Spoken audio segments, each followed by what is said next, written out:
Hi YouTube, Big Apple here. I've seen this topic discussed ad nauseum, so I thought I'd hit it head on. Firearms for women. What should you get your wife? Oh, you should get her a tiny .38 revolver. Common misconception, the best gun for every woman is a tiny .38 revolver. These guns are tiny and they're a bad training tool for women to be introduced to firearms, period. So here's some other common misconceptions about firearms and about women being introduced to firearms that I've seen a lot of people make. They're pretty common. Women are too small and weak for large guns. This is very false. I always say this, a full-size handgun is always good unless you plan on carrying it. A full-size handgun is the best handgun for a woman to start on. I'm going to talk about the options later, but I mean just in general, all the positive things about full-size handguns that I've mentioned before. So a tiny handgun typically discourages women from shooting due to extreme recoil and flinching. A full-size handgun is always better than a small one unless you plan on carrying it, like I said before. That's also true for everyone. That's not just for women. So full-size handgun, I'm going to do a review on this M&P core when I get an optic on it. But anyway, here's an M&P 40 Pro Series core. This would be an ideal training tool for women, and actually, it's funny I have this light on here because this would actually be great too. When you put a light directly under the muzzle of any pistol, you're actually adding weight to the muzzle end. So basically what you're doing is you're also helping tame that recoil. There's not as much pop from the barrel, and you're actually taming recoil, and that is the main thing that you want to introduce any new shooter to.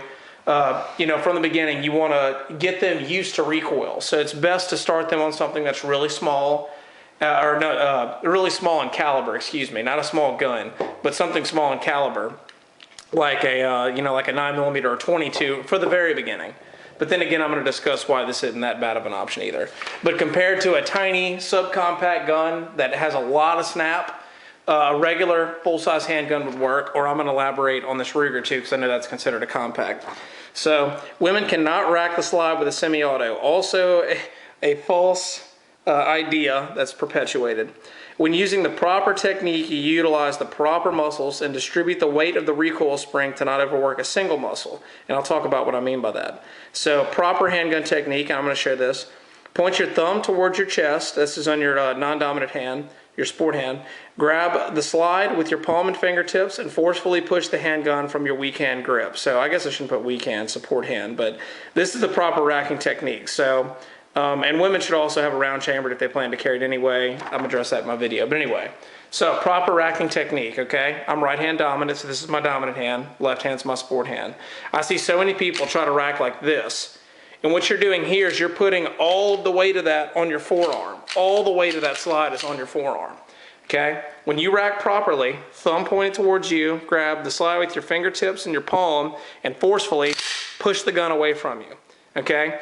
You're pulling back with this arm and you're pushing with the full force of your arm, shoulders, and chest with this one.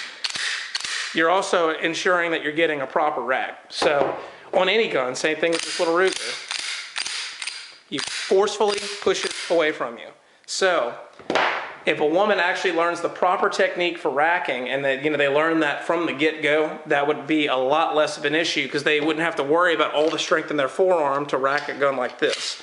I'll occasionally rack a gun like this at the range so I can see the round go in there, but typically I'll either have the slide open already or I'll just do a quick rack because that ensures that it's going to go in there. So that is the proper racking technique, and that should be taught from the get-go. So let's see, semi-autos are too complicated for women, revolvers are simple. Yes, revolvers are pretty simple and anyone can learn, but anyone can learn to use a semi-auto. So revolvers are known for their reliability because they don't rely on the cartridge to function. Whereas one of these semi-auto handguns relies on the power of that cartridge and the fact that it's a bullet that it feeds reliably. Luckily, this one's fed everything. This one's fed everything. This one's a little picky about mags, but that's a different story. So if your gun runs reliably with your carry ammo, you're still depending on that round having enough powder in it to forcefully drive this slide back, drop that round out, and pop another one into the chamber. Whereas with the revolver, if you have a very weak round, you can pull the trigger and it'll immediately go to the next chamber and you can pull the trigger again. So they don't rely on that.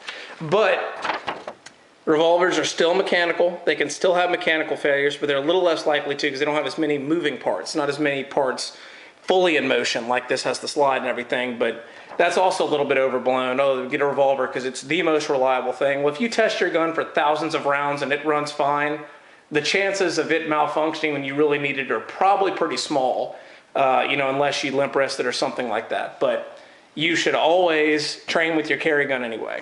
So I guess I should mention that too. You could always limp wrist handgun, but if you're using proper technique, the chances of that happening are pretty slim. So revolvers, don't rely on the cartridge to function. And with semi-autos, you do have to make sure that you have a good grip on it to where, it runs right, because you can limp wrist it and make it jam, but the chances of that happening are pretty slim. So semi-autos take more training, but the benefits severely outweigh the work involved.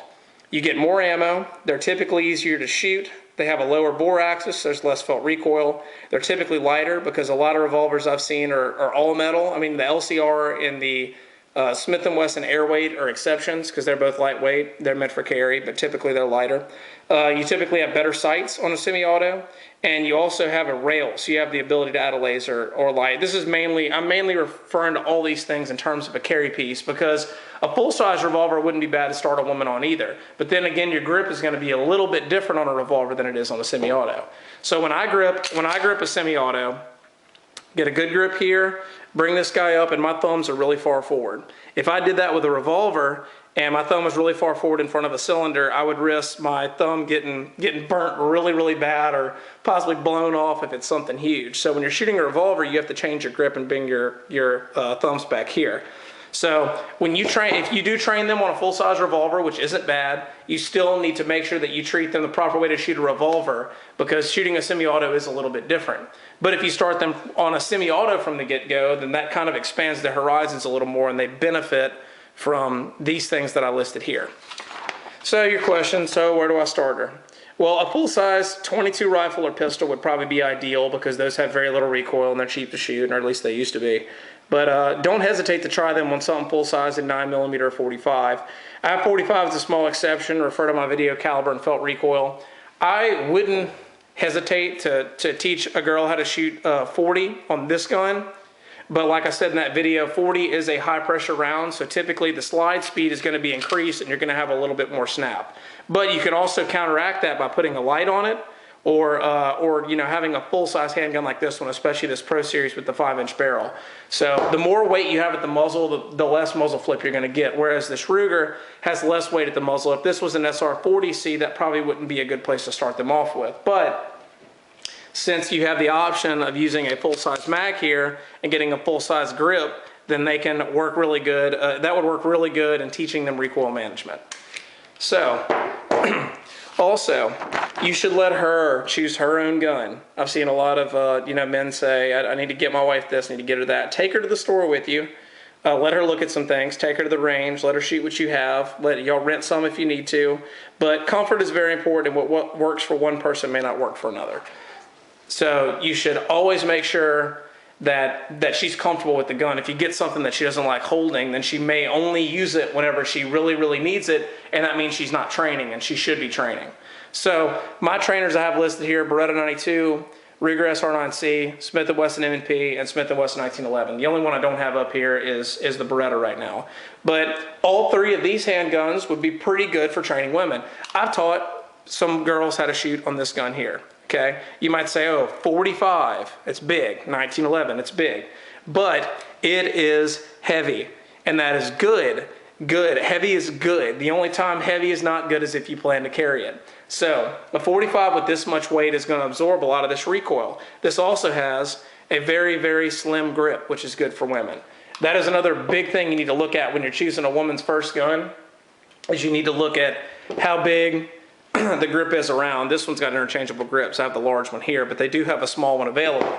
And if you look at this Ruger, very, very slim and tapered around this part here. So while some guys prefer Glocks, it might be a little bit wide for women because they don't necessarily have the taper where your hand goes. This is also single stack, so this one's really thin. It's easy to get a good grip on whether you have large or small hands. But getting back to the weight thing, weight is only a bad thing if you plan to carry the gun. So if you have a 1911 45, or even if you had an M&P 45, they generally are pretty good at maintaining that recoil. So don't be discouraged by the large bore. Yes, the 45 is a lot bigger than 9mm. It is, but the characteristics of the round outweigh the felt recoil that you may feel when shooting a 45. Still, I think the two best starting places for women would be a 9mm or 22, which I don't have up here right now. But I think 9mm and 22 are the two best because they have the least recoil impulse and it's good. 22 would actually probably be a little bit better since it's not as loud. That's another thing women have to get used to starting out shooting is the loud noise, or any new shooter really. When I take them into the range, if we're at an indoor range, there's already a lot of people there. There's a lot of booming going on. There's a lot of flinching. They kind of may seem a little uneasy because they're not used to it. They hadn't been exposed to it before. But for the most part, I think all three of these would be great for teaching women. I think the ideal place to start them would be 9mm or 22 though. Make sure that the gun that they use has a full-size grip. You can see this one doesn't necessarily have a full-size grip. When I grip this thing, I can kind of squinch my pinky up right there. But if I teach a girl how to shoot on this, I'm going to use that full-size magazine so she does get a full grip. So, I hope you still don't believe that women only need tiny .38 revolvers, because women should be able to defend themselves with the most efficient tool, the firearm, since they benefit from firearms more than men do. And I talked about that in my other video, women and firearms. This is firearms for women, the other one is women and firearms. I know, a little confusing, but these are some of my favorites because these are the ones I own. But, if you had any sort of regular full-size 9mm, I think that would work just as well, or a full-size 22. So if you have any questions, put them in the comments. I hope you learned something.